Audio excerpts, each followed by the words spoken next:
Ciao Vogue, sono Jenny Denucci e oggi vi svelerò la mia beauty routine.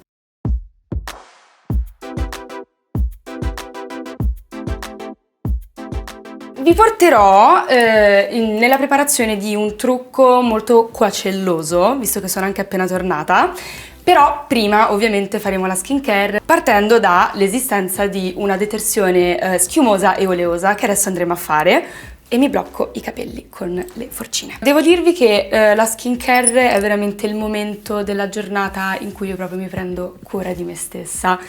Mi fa proprio stare bene, mi prendo quel quarto d'ora più o meno, adesso farò un po' più sprint ovviamente. Allora iniziamo con una detersione schiumosa, la mia preferita tra l'altro. Questo è un must per me, lui è uno veramente dei miei preferiti in assoluto.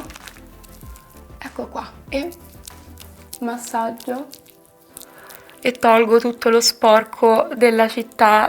Adesso sciacquo. Primo passaggio andato, posso dire che fare la skincare non è mai stato così emozionante. Secondo passaggio, detersione oleosa. Questa è una chicca che mi ha insegnato sempre questa mia amica Lea, di cui assolutamente non avevo idea. Poi magari sono l'unica al mondo che non sa che l'olio lo togli con l'olio. Quando lei mi ha detto questa cosa ho detto, ma in che senso? E ho detto, mi fa, guarda, se hai la pelle un po' oleosa ultimamente, devi toglierla con l'olio. Ho detto, ma che vuol dire? Mi fa, prova, ho provato ed effettivamente è vero.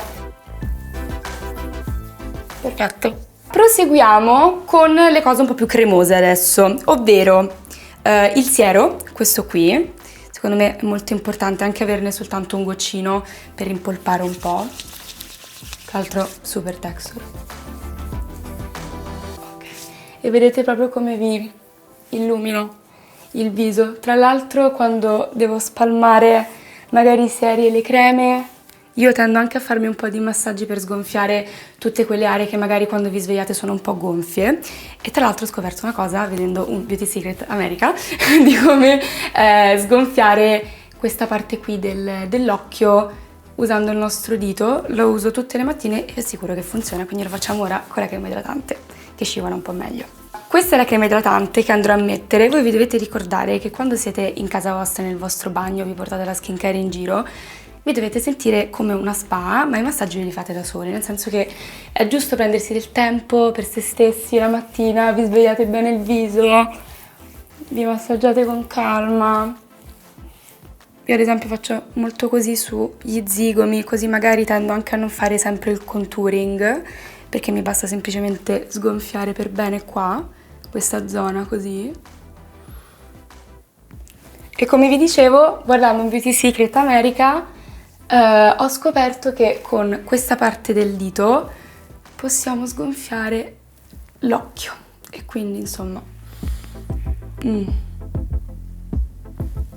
stamattina, come potete vedere, un po' di gonfiore. Adesso procediamo con la crema e lo uso a livello locale, quindi non lo metto su tutta la faccia, lo metto semplicemente dove ho tutti i breakout point e magari anche qua, perché io tendo ad avere i grani di miglio. Però visto che questo qua me li fa passare anche senza dover ricorrere a magari laghetto, a togliere, comunque brutto. Ultimo step della skincare routine mia solita. Non vi dico che è il più importante, ma se la gioca, ragazzi, vi prego, la crema solare. Io la uso tutto l'anno, 50, quindi ne metto proprio un goccio, ma proprio poco, e almeno sono protetta da tutti i raggi solari. Adesso siamo pronti per procedere con la parte make up e inizieremo con una base di correttore che sarà praticamente l'unica, perché lavorando spesso comunque sui set che siano di un film, una serie, un servizio fotografico, tendo comunque a essere truccata spesso per lavoro o altro, quindi quando posso evitare magari di riempire troppo soprattutto il viso, magari mi fermo al correttore. Però vi faccio vedere anche delle posizioni un po' strategiche, magari anche per allungare un po' l'occhio. Quindi, correttore, iniziamo. Allora, ovviamente sotto l'occhio e copriamo tutte le parti un po' rossastre del viso. Mento qua, che come vi dicevo prima ho avuto questa sorta di sfogo strano in questo periodo, che però sono contenta perché lo guardo meglio anche ora e sta diminuendo tantissimo. Poi ho visto sempre su TikTok tipo questa tips che è di metterlo leggermente sulla riga dell'occhio per dare un senso un po', non dico allungato, però un po' di apertura dello sguardo. Ecco qua. Poi vi do anche un altro super consiglio che mi ha dato una delle mie più care amiche, Camilla, che lei fa la make-up artist, di bagnare un po' la spugnetta e prima di appunto utilizzarla sul viso, e mi raccomando picchiettare e non trascinare, perché se picchietti, l'ho studiato, me l'ha detto lei, poi mi ha interrogata pure, perché se picchietti il prodotto rimane sul viso, se lo trascini te lo sposti semplicemente, quindi andiamo proprio a picchiettare. Direi base finita. Stiamo facendo un make-up Coachella, io ci sono andata, vi posso assicurare che fa un caldo, quindi noi faremo una cosa che se magari sale il sole, fanno 40 gradi a Palm Springs, non ci si scioglie la faccia. Quindi prima parte andata la base. Poi di solito continuo facendo le sopracciglia, quindi uso una matita per le sopracciglia che da una parte ha il pettinino e dall'altra parte ha la puntina appunto per andare a riempire tutti i buchini e le cose. Ecco qua. Bene questo angolino qua, perché in teoria dovrebbe aprire di più lo sguardo, perché come potete vedere io non ho molto distacco tra l'occhio e le sopracciglia e a quanto pare questo angolino dovrebbe svoltarmi la vita. Poi procediamo con un gel per le sopracciglia, questo è pazzesco, lo adoro, lo uso da sempre. Un po' verso l'alto, aprendo un po' lo sguardo. Poi io di solito aspetto un secondo che il gel magari un po' si asciughi per ripettinarlo con il pettinino della matita. Vedete come si tirano su adesso? Ecco, poi faccio questa cosa qua, che non so se effettivamente se ha un senso logico, ma mi sembra come se le schiacciasse bene e aderissero alla pelle, in questo modo. Quindi, base, sopracciglia. Adesso dovremo passare agli occhi. Io ho un matitone che vi dico... Questo è un matitone direttamente dal mio Coachella di quest'anno, che appena l'ho visto ho detto no vabbè, lo voglio, per favore lascio. L'ho detto a questa ragazza, no, questa truccatrice che era lì, e io le dicevo ah che bella questa matita, diceva è bella vero? Sì, tantissimo, poi a me il verde piace un sacco, alla fine mi fa dai tieni, grazie, non dovevi, quindi ti ringrazio ancora. Tra l'altro, con il fatto che mi sto appassionando a questi colori, io quest'estate andrò al Giffoni Film Festival a presentare un film, Ragazzaccio di Paolo Ruffini, e potrei reinventarmi, fare un'uscita un po' così, un po' colorata, sarebbe molto molto bello. Cioè vi faccio vedere questa matita quanto è bella, io impazzisco. Poi tra l'altro a me piace molto anche, non dico osare, perché comunque vedete che non è che metto proprio tanta roba, però comunque col fatto che magari sulle serie, sui film, soprattutto a quest'età, magari il trucco è molto blando, a parte, no, devo dire che in verità hanno dato il meglio di loro stessi reparti, trucco e capelli, eccetera, anche abiti, in Ancora più bello e sempre più bello, dove per la prima volta veramente sono stata stravolta. Quindi io ero un mix tra Chiara Ferragni e Paris Hilton in questo film, quindi vi lascio immaginare letteralmente gli outfit che avevo, il trucco che avevo, poi queste extension di capelli, avevo una montagna di capelli così con tutti questi trucchi. Quella è stata probabilmente la prima volta in cui il trucco mi ha stravolto in una maniera che dicevo che è sta figa? Ah, sono io! Pensa a te! Eccoci qua! Ecco qua. Quindi andremo a mettere anche un po' di matita colorata pure su questa parte qui dell'occhio, che vi prometto che in qualche modo andremo a sfumare. Come se nostra cugina di 5 anni non avesse preso una matita per farci un trucco così alla cena di Natale. Posso dire? Devo soltanto allungare un po' questa Facciamolo dall'altra parte. Vi ricordo che l'eyeliner è fratello ma non è gemello, quindi ci proviamo in qualche modo.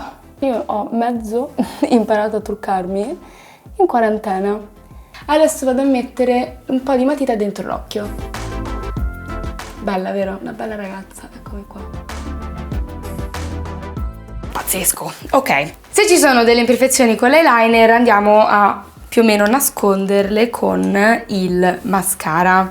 Ci facciamo delle belle ciglia così, belle aperte, stupende, bella did. Noi, eccoci pronte. Allora, io tendo a spostare per bene le ciglia verso di qua. E voi direte perché?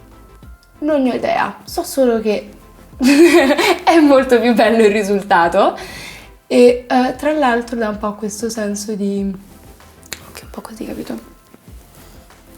Io amo il mascara, tra l'altro penso che sia stato forse il primo trucco che ho comprato nella mia vita e quello che non potrei mai abbandonare. Cioè, se mi dovessero dire abbandona il mascara, dico no. Io sono della scuola di pensiero del mascara anche sotto, ve lo dico, perché so che ci sono varie scuole di pensiero. Secondo me il mascara sotto è molto importante, soprattutto sulla parte finale che va verso la codina. L'importante, ragazzi, è stare a proprio agio con se stessi e non lasciate mai che le persone vi facciano sentire a disagio col vostro corpo, a disagio con i vostri gusti di qualsiasi tipo. Cioè, se a me fa star bene mettermi la matita azzurra, continuerò per sempre a mettermi la matita azzurra e magari se domani mi gira e se fosse in palette la metterei pure arancione, ma non è palette.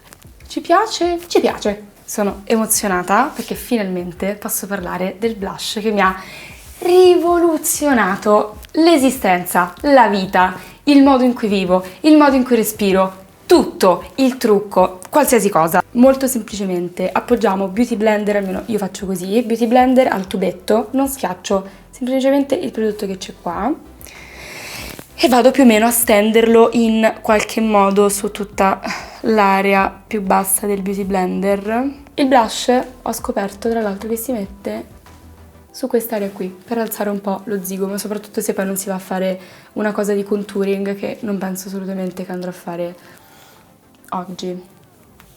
Vediamo. Cioè, vedete? Che colore pazzesco. Ecco qua.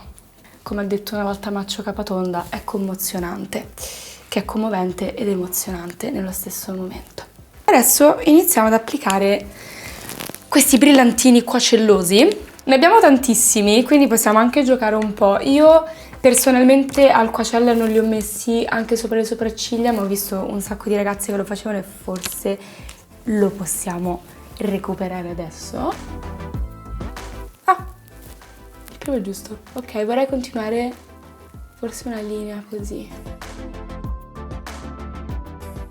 Ero meno concentrata alla mia maturità probabilmente, ve lo giuro. Sarebbe bello anche un occhio così sotto.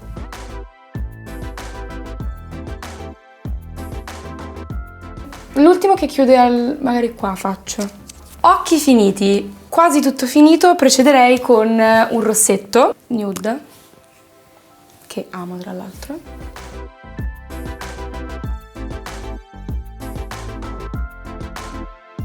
Chiudiamo praticamente il trucco, soprattutto le labbra, con un super lucida labbra che non metteremo un po' ovunque, lo applicheremo soltanto sul centro perché poi naturalmente si sposterà e darà un po' di luminosità.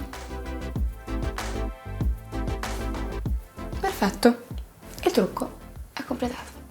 Adesso, concluso non so come così bene la parte del trucco, procediamo con la parte dei capelli. Prima di tutto però io applico molte volte al giorno l'olio sui capelli, soprattutto sulle punte, un olio pazzesco per i capelli. Col fatto che dopo vorrei lavorare anche sulla lunghezza, io mi attaccherei anche a dei capelli dietro, quindi qua. A me piacciono un po' alte. Andiamo a fare la stessa cosa, questi non li ho presi dall'altra parte.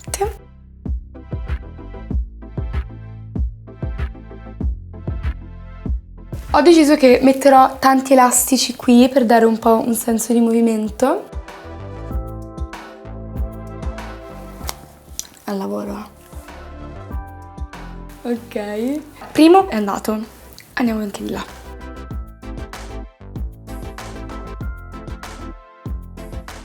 Poi se volete anche così, perché vi va fare... Io in verità lo faccio anche tipo se mi annoio e sono in giro, prendo dei capelli e faccio qualche treccia, così a caso anche sotto. Così un po' wild. Mi sembra perfetto, a prova di deserto. Abbiamo finito, è stata un'impresa, ma abbiamo finito. Spero vi sia piaciuto. Io mi sono divertita tantissimo, quindi vi mando un bacio. Se andate al Coachella provate a ricreare questo look, mandatemi le foto. E niente, grazie a tutti, vi mando un bacio. Ciao! Ciao Vogue, sono Jenny Denucci, per guardare altri video cliccate qui.